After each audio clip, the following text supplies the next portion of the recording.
अयोध्या के 10,000 मंदिरों में गुरु पूर्णिमा धूमधाम के साथ मनाया जा रहा। श्रद्धालु सुबह से ही सरयू में आस्था की डुबकी लगाए और 2 लाख भक्त अपने गुरु स्थानों में गुरुदेव का पूजन कर रामलला, हनुमानगढ़ी और नागेश्वर नाथ मंदिर में दर्शन पूजन किया। अयोध्या के सभी मठ मंदिरों में दूर दराज से आए हुए शिष्यों ने अपने गुरु के पास पहुंचकर आशीर्वाद प्राप्त किया। दरअसल आपको बता दें कि 22 जनवरी को भगवान रामलला की प्राण प्रतिष्ठा का पहला गुरु पूर्णिमा का पर्व धूमधाम के साथ मनाया जा रहा है। इस दौरान मंदिरों के महंत और संतों की माने तो गुरु पूर्णिमा पर्व पर सभी शिष्य अपने गुरुओं की पूजा करते हैं और आशीर्वाद लेते हैं। गुरुओं का कर्तव्य है कि अपने शिष्यों को ज्ञान दे। इस त्योहार का बड़ा महत्व है कि इस पर्व को गुरु पूजन कर मनाएं। आपको बता दें कि शिष्यों ने स्नान दान के बाद मठ मंदिरों में जाकर अपने गुरु के चरणों में श्रद्धा निवेदित की और दर्शन पूजन का सिलसिला सुबह से लेकर शाम तक चल रहा है। मनुष्य कल्याण के लिए मनुष्य को मार्ग कौन बताएगा। मार्ग 2 प्रकार के होते हैं, एक होता है सांसारिक मार्ग और एक होता है आध्यात्मिक मार्ग। तो दोनों मार्ग के दोनों गुरु होते हैं, तो गुरु को भी एक दर्जा देना चाहिए, उसका भी एक पर्व के अनुसार कि गुरु को जाने, जो मनुष्य है गुरु को जाने कि गुरु का मतलब क्या होता है, उसका महत्व क्या है। और अपने जीवन में अगर गुरु का महत्व समझ लेगा तो भटके हुए मार्ग से वो संसार का भी कार्य कर सकता है और मोक्ष का भी कार्य कर सकता है। जो इस मंदिर से या जो पुराने शिष्य हैं, नए शिष्य हैं, वो मतलब जो है अपने गुरु जी का, जो लोग जानते हैं गुरु के विशेष के बारे में, उन्होंने अपने गुरु जी को सम्मान किया है, पूजा पाठ की है कि हे प्रभु, हे परमात्मा, हमें सद्भावना का दिशा मार्ग दिखाएं। सभी लोग भक्त आए हैं। गुरु जी का पहला स्वर्गवास हुआ था कुछ समय पहली गुरु पूर्णिमा है, जो कि अकेले मनाया जा रही है गुरु जी के द्वारा।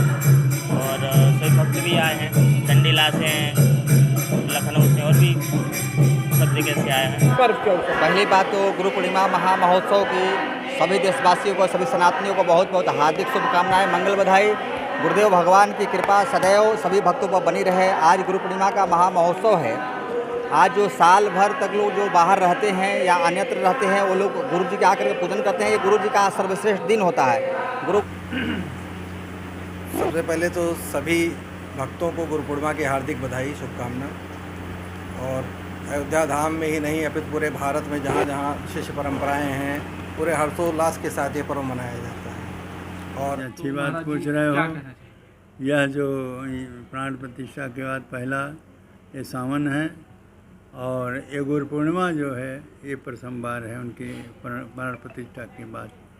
ये गुरु पूर्णिमा जो होती है उसी का आज पर्व है, उत्सव है, जिसमें गुरु के आश्रम में शिष्य लोग जाकर के और उनसे आशीर्वाद लेते हैं। गुरु पूर्णिमा, व्यास पूर्णिमा, गुरु शिष्य की परंपरा हमारे अयोध्या धाम में अनादिकाल से चली आ रही है। मन शत्रुपा के समय से अपने अपने भक्त जो हैं अपने अपने गुरुओं की पूजा करते हैं। हमारी रामानंदाचार्य की परंपरा है। बड़ी छावनी श्री 1008 श्री रघुनाथ दास जी महाराज, जगन्नाथ दास जी महाराज, फिर ईश्वर दास जी महाराज, फिर हमारे इधर परमहंस बेनी माधव जी महाराज, फिर उनके बाद अनुभूषी श्री परमहंस श्री रामंकर दास जी महाराज, फिर उनके बाद स्वामी श्री रामदास जी महाराज। पूजा होती है, अपने अपने शिष्य जो अपने गुरु की पूजा करते हैं, भोजन भंडारा होता है। अच्छा, गुरु पूर्णिमा तो उत्साह का विषय ही है, इसलिए कि गुरु वही है जो किसी न किसी का शिष्य है। वही गुरु बन सकता है जो किसी न किसी का शिष्य होता है। तो प्रत्येक शिष्य अपने गुरु की पूजा करते हैं, और गुरु की पूजा करने में कौन ऐसा शिष्य होगा जो उत्साहित नहीं होगा। प्रत्येक शिष्य उत्साहित होता है। जैसे किसी शिष्य ने हमारी पूजा की तो उत्साह से की, ऐसे हमने भी अपने गुरु की पूजा की तो उत्साह से की।